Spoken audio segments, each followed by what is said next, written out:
BZ ગ્રુપના 6000 કરોડના કૌભાંડમાં મોટા સમાચાર સામે આવ્યા। બીઝેડ ગ્રુપના સીએ ઋષિત મહેતાના ત્યાં સીઆઈડી દ્વારા તપાસ કરવામાં આવી રહી છે।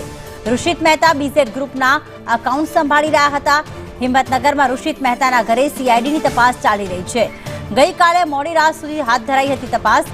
સીએ ઋષિત મહેતાના ત્યાં જોવા મળી વૈભવી કાર, તો બીઝેડ ગ્રુપના સીએ ઋષિત મહેતાના ત્યાં સીઆઈડીની તપાસ।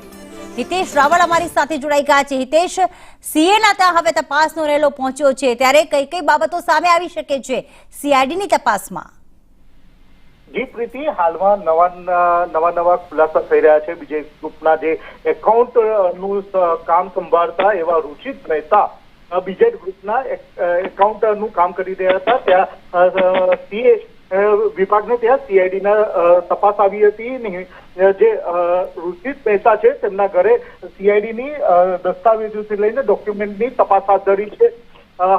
જે 6000 કરોડનું જે મહાકૌભાંડી છે ઋષિત, જે ભૂપેન્દ્રસિંહ ઝાલા હાલ ભૂગર્ભમાં છે, તે બાબતમાં કઈ કઈ જગ્યાએ ક્યાં વ્યવહાર કરેલો છે, શું છે એકાઉન્ટની તમામ માહિતી અત્યારે હાલમાં ગત રાતે મોડી રાત સુધી તપાસ કરી હતી।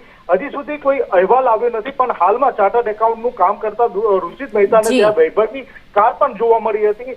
હાલમાં સીઆઈડી સમગ્ર મામલે સાબરકાંઠાના અલગ અલગ વિભાગોમાં અને આ ઋષિત મહેતાના ત્યાં તપાસ હાથ ધરેલી છે। આભાર હિતેશ તમામ વિગતો માટે।